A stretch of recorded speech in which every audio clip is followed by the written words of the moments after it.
¿Qué tal amigos? ¿Cómo están? Bienvenidos a su programa Diálogos Divinos. Les saludamos el doctor Salvador Tomasini. Hola amigos, ¿cómo están? Alejandro Carrega. Hola, buenas noches.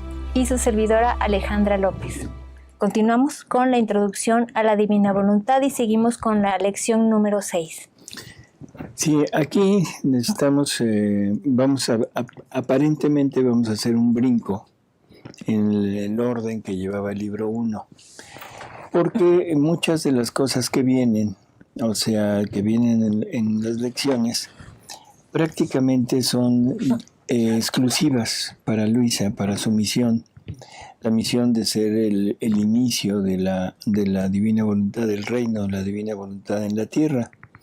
Por lo tanto, ya no serían tan útiles para nosotros, en el sentido de practicarlas, ¿sí? Uh-huh. Pero hay que entender que no deberíamos de omitir el libro 1. Y para eso los remitimos, si ustedes desean seguir a través de estos videos, el libro 1 en los programas de Fundamentos, ¿no? Fundamentos se hicieron varios programas. Se hicieron varios programas siguiendo el libro 1 tal y como está. De todas maneras, vamos aquí a mencionar la última cosa que va en orden en el libro 1, pero después van a notar que nos brincamos, o sea que hay saltos, pero ya es por eso. Entonces, de veras los remitimos a estos programas, si es que quieren seguir todo lo que Jesús fue haciendo en Luisa, ¿no?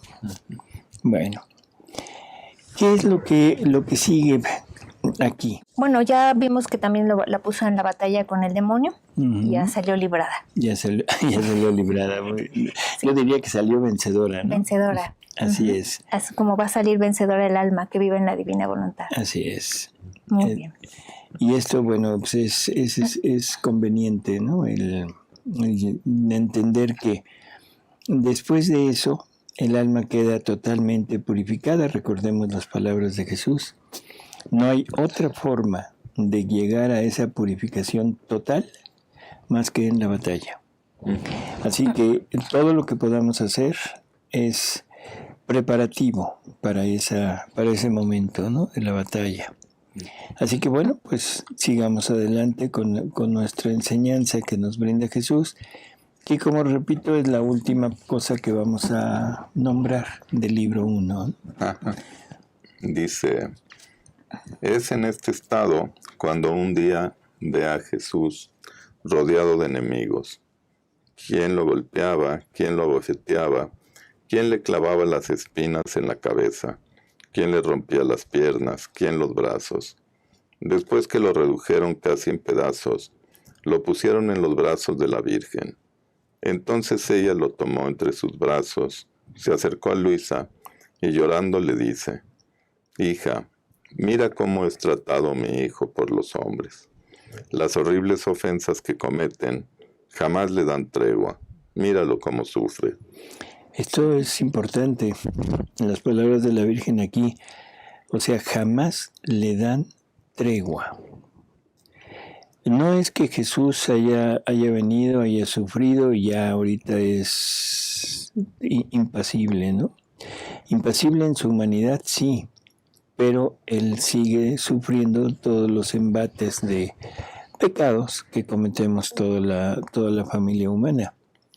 La Virgen se lo muestra a Luisa, o sea, en un acto, después de haber meditado su pasión, de que Luisa quiere sufrir, que Luisa lo quiere ayudar, que Luisa ya fue purificada por medio de la batalla con el demonio, ahora la pone aquí. O sea, se lo muestra ya no como una visión, sino como una realidad, ¿no? Que le dice a la Virgen, mira, este es mi hijo. ¿Y no quisieras ayudarlo? ¿No quisieras enternecerte o tratar de aliviar un poco su dolor?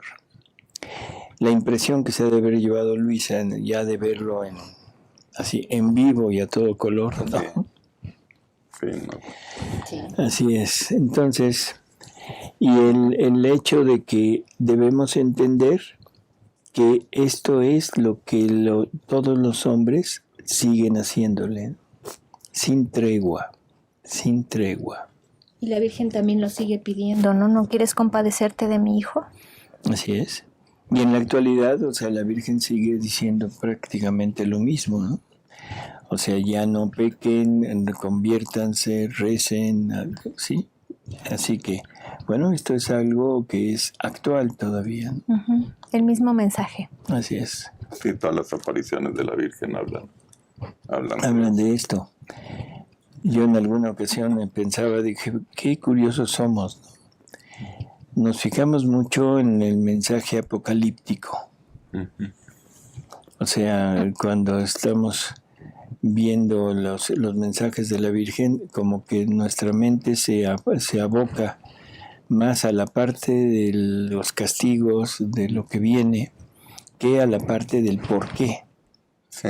O sea, no hacemos un examen exhaustivo de los porqués, sino hacemos un examen exhaustivo de los qué va a pasar. Y todo el mundo nos creemos magos, o nos creemos adivinos, o nos creemos iluminados. Todo el mundo se cree iluminado en este planeta. Y todo el mundo trata de interpretar o de decir lo que va a suceder y hasta se atreven a decir cuándo. Perdón, pero estamos en un terrible error porque Jesús muy claramente lo dijo, ¿no? Nadie sabe ni el día ni la hora, ni yo lo sé. Uh-huh.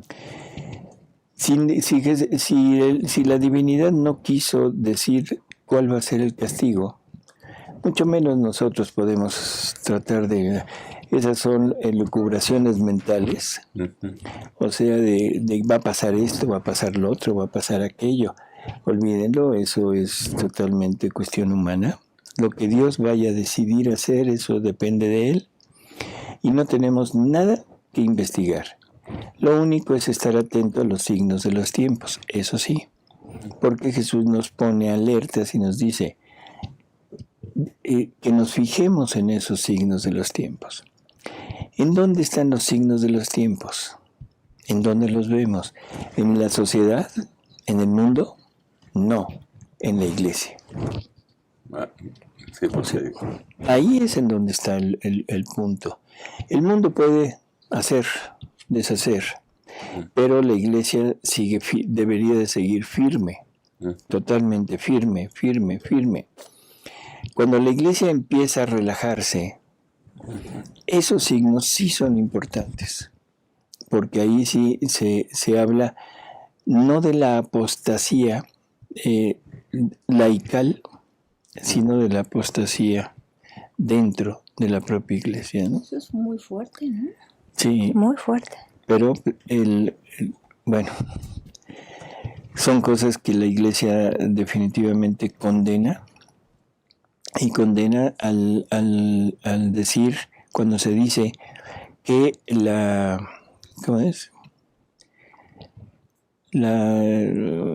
que se sentará en el trono de Jesús.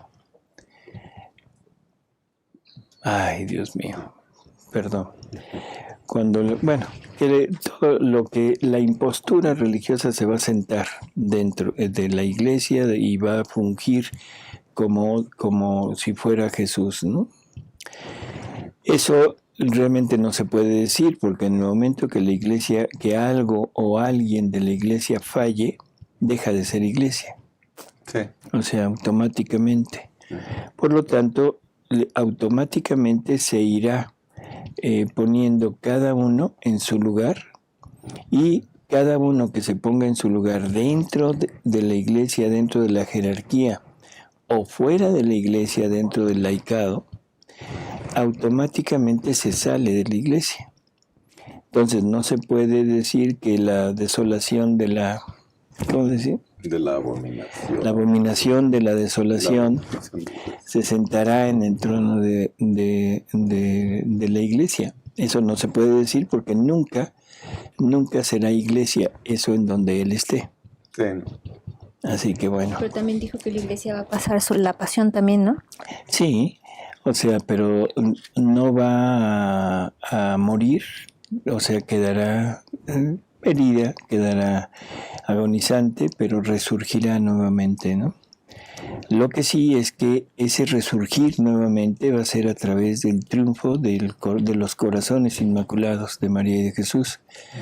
Que ese triunfo de los corazones inmaculados es el cumplimiento de la finalidad de la creación, que es el establecimiento del reino de Cristo en la tierra. O sea, el establecimiento de Dios, del reino de Dios en la tierra. O sea, ¿cuál reino? El de la divina voluntad. Así que, como una cosa totalmente personal, yo diría, dejemos el morbo, porque eso es lo que nos lleva a buscar, a interpretar o a tratar de adivinar todo lo que la Virgen dice. Fijémonos en lo que dice. Conviértanse, recen, oren. La mano de la justicia está muy, muy pesada. Y eso es lo que me debe importar, que va a venir un castigo. ¿Cuál? No me interesa. Me interesa que es un castigo, pero que es un castigo condicionado. No es un castigo decretado, sino condicionado. ¿Condicionado a qué? A la conversión del mundo, ¿no? La conversión de la familia humana. Si las víctimas humanas, o sea, las víctimas que sufren la pasión de Jesús, que de la parte externa, logran mitigar muchos de los castigos o de los flagelos, que no logrará un alma que se entrega en la divina voluntad, que es repetir el victimado de Jesús y que es ofrecerle a la divinidad otro Jesús. Eso hay que irlo con calma. Luisa evitó muchísimos castigos, siendo una sola alma que vive en la divina voluntad. ¿Qué pasaría si hubiera, 100 almas viviendo en la divina voluntad? Sí, Muchísimos de los castigos se aminorarían y quizá algunos hasta se podrían evitar. Así que no nos dejemos llevar por el morbo, vámonos al fondo, vámonos a descubrir los porqués y a tratar de poner un remedio a esos porqués. ¿Sí? De hecho, Luisa también evitó que en Italia se impusiera la ley del aborto, ¿no? Durante un cierto tiempo. Divorcio. Digo, del divorcio. Del divorcio, tiene razón. Así es. En un cierto tiempo. Evitó muchos castigos, muchos flagelos. En algunas veces no lo evitó, pero lo disminuyó. O sea, Jesús le decía, bueno, no lo quité, pero lo disminuí al tanto por ciento. Sí. O sea, que en realidad vale la pena entender que viviendo en la divina voluntad es como se logra todo esto. Y eso, bueno, pues lo hace aquí Luisa en este punto. Se enternece de ver a Jesús en esta manera. Y luego, ¿qué sigue? Dice, entonces Luisa trataba de verlo y lo veía todo sangre, todo llagas y casi despedazado, reducido a un estado mortal. Dice ella que sentía tales penas que hubiera querido morir 1000 veces antes que verlo sufrir tanto, y se avergonzaba de sus pequeños sufrimientos. Claro, lógico. En ese momento, la Santísima Virgen le dice, acércate a besar las llagas de mi hijo. Él te escoge como víctima, y si tantos lo ofenden, tú ofreciéndote a sufrir lo que él sufre, le darás un alivio en tanto sufrir. ¿No lo aceptas? Es una invitación muy... Aquí en este caso, Jesús escoge a Luisa como víctima. En el caso de las almas que seguimos después de Luisa, las almas son las que se ofrecen como víctimas. Aquí lo que le está pidiendo la Virgen es que se ofrezca como víctima, pero víctima para sufrir los sufrimientos de Jesús.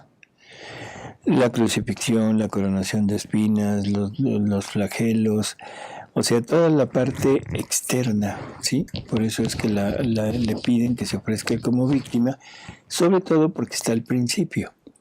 Entonces va a tener esa parte. Algún tiempo después, o sea, le cambian el oficio, si te recuerdas, es libro 11, libro 12, no recuerdo exacto, en donde le dice, ahora te voy a dar un oficio más grande, de más valor, ya no es nada más del estado de víctima, sino ahora te vas a pasar a ser lo que hacía mi humanidad en mi divinidad. La parte del victimado es la parte del completar la santidad humana. Y en el momento que le cambia, es ahora, deja de todo aquello y ahora vamos a la parte espiritual. Ahora únete totalmente a lo que mi humanidad hacía en mi divinidad. Otro punto que es también importante para entender que todo lo anterior debe cambiar. Ahora ya no se trata de la parte física, sino se trata de la parte espiritual. Y poco tiempo después le dice todavía, ahora te vas a dedicar a hacer lo que hacía mi voluntad en tu humanidad, en mi humanidad. O sea que son dos cosas diferentes. ¿Qué hacía la humanidad de Jesús en la divina voluntad? ¿Y qué es lo que hacía la divina voluntad en la humanidad de Jesús? Uno, la humanidad que hacía, entregaba todo, ofrecía todo, ponía la divina voluntad a hacer todo en ella. Y todo lo daba para reparación, para alabanza, para gloria, para amar al Padre. Y luego el Padre, al corresponder, esa misma humanidad daba a toda la humanidad, ¿no? Ese trabajo se divide en dos. ¿Qué es lo que la humanidad hacía? ¿Qué hacía? Tomaba la divina voluntad y lo ponía en movimiento. Y la otra parte es lo que la divina voluntad hacía con ese acto. Entonces, en eso que siempre hemos mencionado, de darle al Padre, fundirnos en la divina voluntad, de llevarle al Padre a toda la humanidad, y de llevarle a toda la humanidad lo que el Padre correspondía, se encierran esos dos oficios de Luisa posteriores al victimado de víctima. Eso es lo que nos toca a nosotros, ¿sí? O sea, nos toca esa parte espiritual. No creo que sea muy difícil el que Jesús pueda escoger algún alma dentro de este contexto de la divina voluntad para que participe también de las penas físicas, ¿sí? No creo que haya problema. Aunque todos los que viven en la divina voluntad participan de ellas, porque en el sufrimiento que tengan, un dolor de cabeza, una enfermedad, la que sea, un dolor moral de un abandono, de una muerte, de una traición. Si lo vivimos en la divina voluntad, Jesús pone sus sufrimientos y entonces a ese sufrimiento nuestro se le da el valor del sufrimiento de Jesús. O sea que sin pasarlo, lo estamos repitiendo. Así que realmente estamos haciendo el victimado total. El cruento es el que quizá no lo sintamos. Quizá vas a sentir el dolor en donde él va a montar su dolor. Así que el pisotón que te dieron ayer, sobre ese pisotón, vas a montar el sufrimiento de Jesús. O sea, la humanidad de nosotros va a hacer lo que hacía la humanidad de Jesús. Así es. Y hacer la divina voluntad obrante. Que eso es lo que la divina voluntad hacía en la humanidad de él. Jesús. Ok. Y dice Luisa, después de lo que le dijo Jesús, dice, ante este espectáculo la naturaleza temblaba, la de Luisa, y que se sentía tan débil por las penas pasadas que apenas le quedaba un hilo de vida.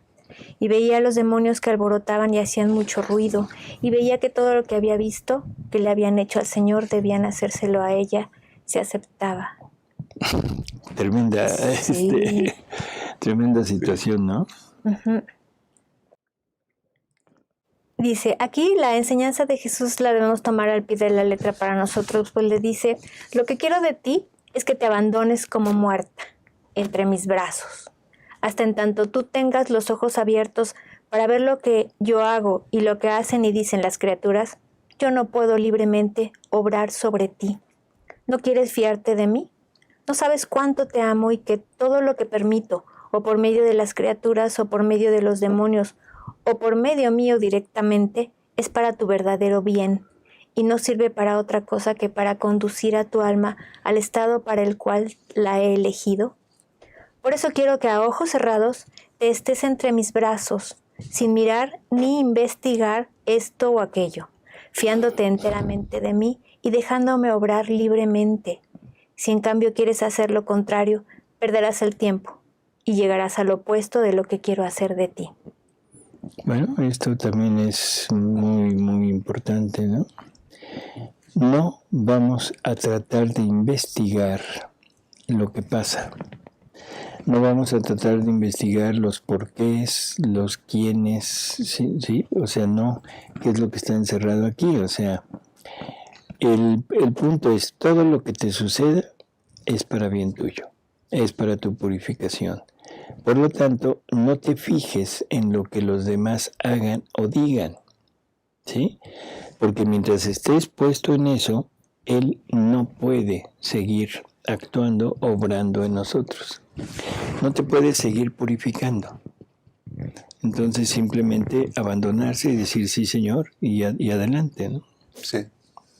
Ese ejemplo de como muerta es muy ilustrativo, ¿no? Porque un muerto no hace nada, lo puedes pellizcar y no dice nada. Le puedes hacer cosquillas y tampoco dice nada, ¿no? Entonces, lo que venga, no decir nada. Así es. Esta es la primera enseñanza que Jesús nos va dando de lo que debemos hacer con nuestra voluntad. Aunque, como ya hemos repetido en muchos programas, no es del todo cierta. Hay que tener como muerto el acto de la voluntad humana sin la unión con la voluntad divina. Prácticamente estaría muerta. O sea, muerta porque ya no tendría el acto sola, sino siempre llevado a cabo junto con todo lo de la divina voluntad. ¿Sí? Y luego dice que Jesús nos da tips para empezar, porque es difícil que el alma se pierda de vista a sí misma. Y entonces dice, hija mía, para que el alma pueda olvidarse de sí misma, debe hacer de manera que todo lo que hace y que le es necesario, lo haga como si yo lo quisiera hacer en ella. Si reza, debe decir, es Jesús que quiere rezar, y yo rezo juntamente con ella. Si debe trabajar, es Jesús que quiere trabajar. Es Jesús que quiere caminar. Es Jesús que quiere tomar alimento, que quiere dormir, que quiere levantarse, que quiere divertirse. Y así de todo lo demás de la vida. Solo así puede el alma olvidarse de sí misma, porque no solo hará todo porque lo quiero yo, sino que porque lo quiero hacer yo, me necesita propiamente a mí. Esto es interesante porque, sobre todo para aquellas personas, aquellas almas que son activas y que siempre están queriendo hacer y hacer y hacer y hacer. Bueno, ese es un temperamento que Dios les puso. Entonces están siguiendo esa línea, ¿no? Sí. Cuando se habla de esto, entonces se confunde con el quietismo, no hacer nada. Sí. Lógico, para esas almas les resulta un choque, ¿no? Un choque muy fuerte. Igual para los quietistas, porque ellos dicen, ay, qué bueno, ahora sí ya encontré mi lugar en el mundo, Sí. pero a la hora que se dan cuenta que no es un actuar afuera, sino un actuar adentro, ya tampoco les gusta, Sí. porque ahora tienen que llevar esa actividad. Esto no es nada de quietismo, esto es una actividad tremenda la que el alma tiene, así que debemos entender que no es exactamente eso, no es inmóvil, sino es movimiento, pero unido con la voluntad de Dios, ¿no? Entonces, juntándolo con lo anterior, abandónate en mí como muerta, en mis brazos, pero muerta tu voluntad, pero si haz tus actos con mi voluntad, entonces sí muérete, pero con mi voluntad. Con tu voluntad. Bueno, con la de la persona, pero ahí está el enredo. Ajá. O sea, la voluntad humana, ¿qué mueve? Mueve todo lo que le corresponde por naturaleza. Mueve lo que el hombre tiene. Entonces, todos los atributos del hombre son los que salen en el acto de la voluntad humana. Ajá. Al momento que la voluntad divina es aceptada en nosotros, o sea, que nuestra voluntad dice, sí, de acuerdo, ven, entonces el trabajo de la voluntad divina es dotar de todo lo suyo al alma, a la voluntad humana, para que ahora la voluntad humana, cuando actúe pero no con lo que le toca por naturaleza, que sería la nuestra, sino actúa con todo lo que la divina voluntad le dio. Uh-huh. Por lo tanto, prácticamente ahí corre la divina voluntad. ¿Sí? Pero es el alma, es la voluntad humana la que actúa. Por eso es que el triunfo de Dios es el querer humano, o sea, el acto de la voluntad humana, pero que se mueve, que actúa en el querer divino. Uh-huh. Y en el querer divino no hay otra forma más que teniendo la divina voluntad en ella y haciendo actos divinos. Uh-huh. Esa lectura fue de agosto 14, 1912, del libro 11, en el número 29. Uh-huh. Entonces le dice Jesús a Luisa, precisamente yo y mis dedos que están en los tuyos trabajan actos humanos, pero hechos con la voluntad divina. Uh-huh. Uh-huh. Hija mía, cuando yo estuve en la tierra, mis manos no se abajaban a trabajar la madera, a martillar los clavos, a ayudar en los trabajos de carpintería a mi padre putativo José.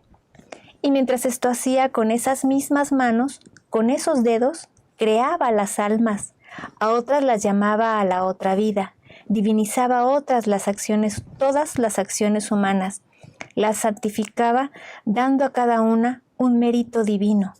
En los movimientos de mis dedos llamaba a reseña todos los movimientos de tus dedos y de los de todas las demás criaturas. Y si yo veía que los harían por mí o porque yo los quería hacer en ellas, yo continuaba mi vida de Nazaret en ellas y me sentía como pagado por parte de ellas por los sacrificios, las humillaciones de mi vida oculta, dándoles a ellas el mérito de mi misma vida. Y dice, mira, mientras tú trabajas, trabajando porque yo quiero trabajar, mis dedos corren en los tuyos. Y mientras trabajo en ti, en el mismo instante con mis manos creadoras, ¿a cuántos estoy sacando a la luz de este mundo? ¿A cuántos otros los llamo? ¿A cuántos otros santifico? ¿A otros corrijo? ¿A otros castigo? Entonces tú estás también junto conmigo, creando, llamando, corrigiendo y demás. Y así como tú no estás sola obrando, tampoco lo estoy yo en mi obrar. ¿Te podría dar honor más grande? Uh-huh.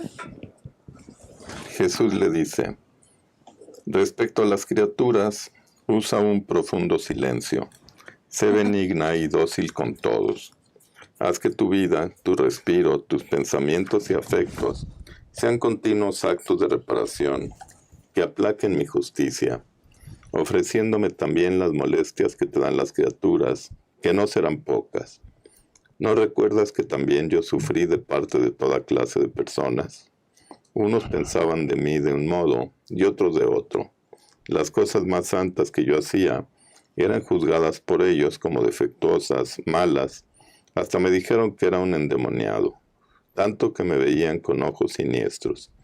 Me tenían entre ellos, pero de mala gana, y maquinaban entre ellos quitarme la vida lo más pronto posible, porque mi presencia se había vuelto intolerable para ellos. Entonces, ¿no quieres que te haga semejante a mí, haciéndote sufrir por parte de las criaturas?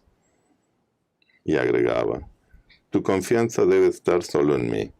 Estate resignada, pues la resignación hace al alma luminosa, hace estar en su lugar a las pasiones, de modo que yo, atraído por esos rayos de luz, voy al alma y la uniformo toda en mí, y la hago vivir de mi misma vida.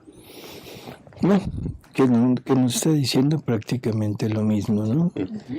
O sea, tú resígnate, acepta, vívelo conmigo, vívelo unida a mi voluntad, y eso te dará como la repetición de mi vida en ti, ¿no? Uh-huh. Hay otro ejemplo que nos pone, y dice Luisa, continúa viniendo mi adorable Jesús, pero esta mañana, en cuanto ha venido, me ha tomado entre sus brazos y me ha transportado fuera de mí misma. y yo, encontrándome en aquellos brazos, comprendía muchas cosas, y específicamente que para poder estar libremente en los brazos de nuestro Señor y también para entrar buenamente en su corazón y salir de él como al Señor, como al alma más le plazca, y para no ser de peso y fastidio al bendito Jesús, es absolutamente necesario despojarse de todo. Por tanto, con todo el corazón le he dicho: mi amado y único bien, lo que te pido para mí es que me despojes de todo, porque bien veo que para ser revestida por ti y vivir en ti, y que tú vivas en mí, es necesario que no tenga ni siquiera la sombra de lo que no te pertenece. Y ni siquiera la sombra. Es llegar a la nada. Es llegar a la nada, o sea, y esto debemos entenderlo en toda la plenitud de lo que nos está diciendo. Tratar de quitar esos pensamientos, esos nubarrones de pensamientos, ¿no? En que podemos dejar algo nuestro, en que algo nuestro es bueno, es agradable, es todo, pero es nuestro. Y Jesús me dice: mira, todo lo que tú quieras, pero o te lo quitas o no entro. Sí. Eso es interesante. Y desafortunadamente las personas, no sé, no. Lo único que puedo decir es: no le creen a Jesús. Porque si yo dijera que no entienden, eso es una mentira total.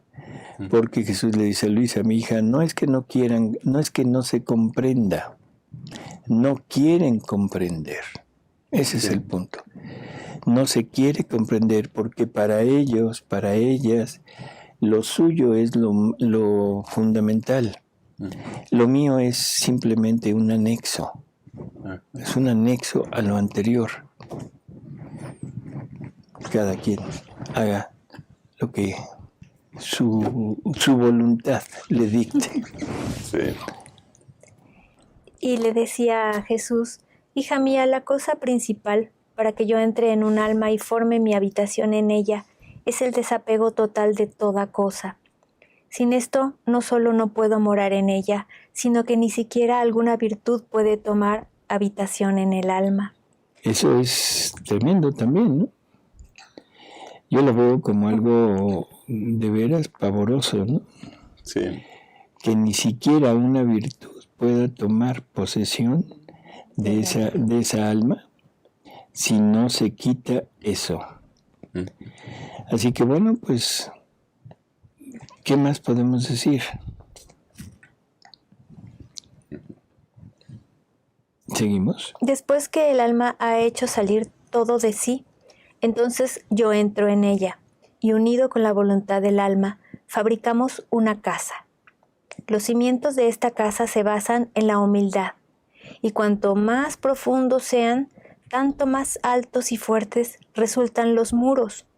Estos muros serán fabricados con piedras de mortificación, cubiertos de oro purísimo de caridad. Después de que se han construido los muros, yo, como excelentísimo pintor, no con cal y agua, sino con los méritos de mi pasión, simbolizados por la cal, y con los colores de mi sangre, simbolizados por el agua, los recubro y en ellos formo las más excelentísimas pinturas. Espérame, porque también, o sea, entre más profundos los cimientos, más altos los muros. ¿Los cimientos de qué? De la humildad. De la humildad. ¿Cuál es el cimiento más profundo? La nada. La nada, llegar a la nada. A esto es a lo que Jesús quisiera que todos llegáramos, a esa nada, pero la decisión está en nuestras manos. Puedo hacer simplemente lo que le llaman una zapata. Quizá los arquitectos sepan lo que es eso. Simplemente una plancha de cemento con varillas donde se planta todo, pero no hay un cimiento en sí mismo. Entonces, bueno, formo una casita. No puedo levantar demasiado alto los muros.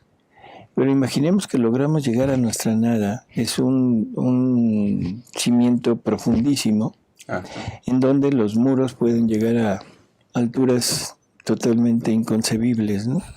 De una igualdad a la vida de Jesús. Sí. Y esto sirve para protegerla bien de las lluvias, de las nevadas y de cualquier golpe.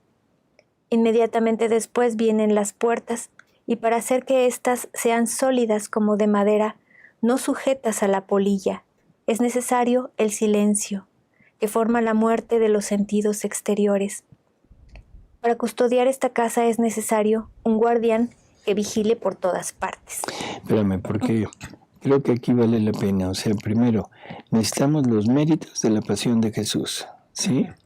Y esa es la parte de la cal. ¿Y cómo lo pondríamos en términos actuales? ¿Los terminados? Empiezan los terminados. Los terminados.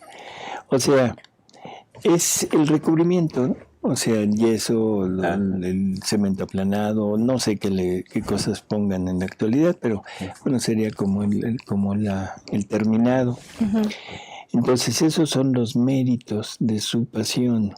Y eso se obtiene con toda la meditación que hubo, con todo lo que Luisa se internó en esa pasión, y ahora con su estado de víctima, ¿sí?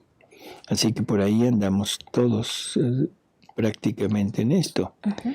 Y luego, ¿qué más necesitamos? Mortificación. Esos son los muros, que eso es lo que no habíamos reparado. Sí. Entre más nos mortifiquemos, más altos los muros. Así que la mortificación nos sirve no solo para que nuestras obras se semejen a las obras de Jesús y las reconozca como propias, sino para levantar los muros lo más alto que podamos. Ajá. Y luego, por último, ¿qué? Las recubre, ¿sí? Con pintura, y luego vienen las puertas. ¿Y las puertas qué? ¿Qué dice? ¿Qué dice de las puertas? Se refiere al silencio, interior y exterior. Uh-huh. La puerta es la que se abre hacia el exterior o no permite que el exterior entre en uno, ¿no? Así es. El silencio se obtiene con el silencio. El silencio que forma la muerte de los sentidos exteriores. ¿No? Vista, oído, tacto. O sea, serían esos tres sentidos en que la puerta se cierra.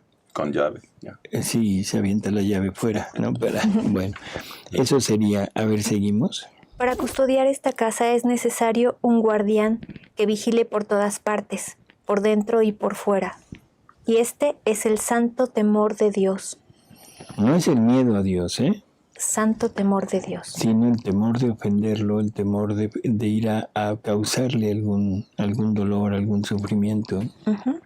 Que la guarda de cualquier inconveniente, viento o cualquier otra cosa que pueda amenazarla.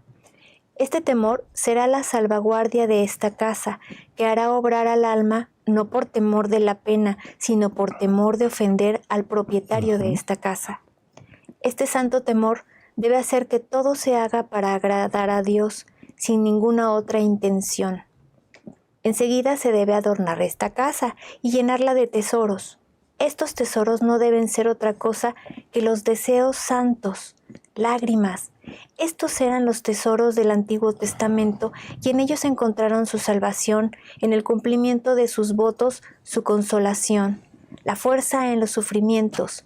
En suma, toda su fortuna la basaban en el deseo del futuro Redentor y en este deseo obraban como atletas. El alma sin deseo obra casi como muerta. Aún las mismas virtudes, todo es tedio, fastidio, animadversión, ninguna cosa le agrada. Camina casi arrastrándose por el camino del bien. Todo lo contrario, el alma que desea, ninguna cosa le causa peso, todo es alegría, vuela, en las mismas penas encuentra sus gustos, y esto porque había un anticipado deseo, y las cosas que primero se desean, después vienen a amarse, y amándose se encuentran los placeres más agradables. Por eso este deseo debe acompañar al alma desde antes de que se fabrique esta casa. Creo que esto también, este punto es muy fácil de poder analizarlo en nuestras actividades diarias, ¿no? Yo me refiero, por ejemplo, a una persona que quiere escalar algún cerro, algún volcán. Es un esfuerzo tremendo, que si vas sin el deseo de llegar, te fastidia, te aburre, te dices, ya, ¿qué estoy haciendo aquí? Te regresas, ¿no? Pero cuando vas con el deseo de llegar a la cima, entre más te fatigas porque más avanzas, más feliz te encuentras porque estás más cercano, ¿sí? Entonces creo que valdría la pena tenerlo así, tomar algo de lo que nosotros hacemos que nos gusta, que lo deseamos, y poder poner esa misma forma, poderla poner en esto, desear estar con él, desear fabricar esta casa y para poder morar junto con él. Y eso nos va a dar una alegría y un entusiasmo y un ánimo por seguir adelante a pesar de todo lo que se nos presente, ¿no? Sí.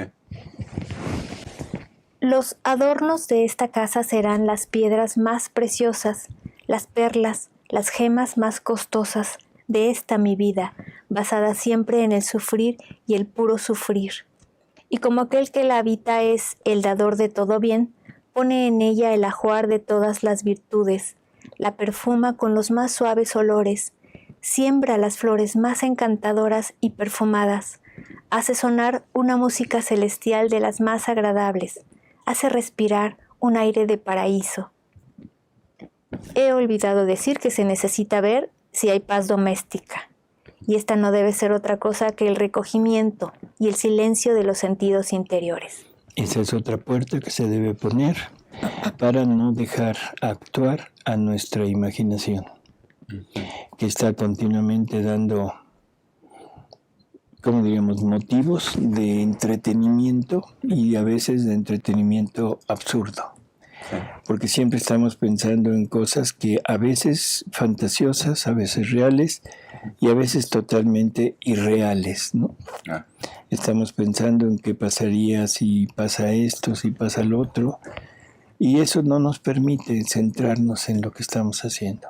Las famosas imaginaciones. Así es, imaginaciones, deseos, en fin. Bueno, pues esta es nuestra sexta lección. Nada más un comentario. Esta última lectura que hice es del volumen 2, la lectura 89, de fecha octubre 29 de 1899. Así es. Y pues amigos, muchísimas gracias. Gracias Alejandra. Gracias, doctor. Gracias Alejandro. Gracias, Ale. Y nos vemos aquí en el próximo programa. Gracias.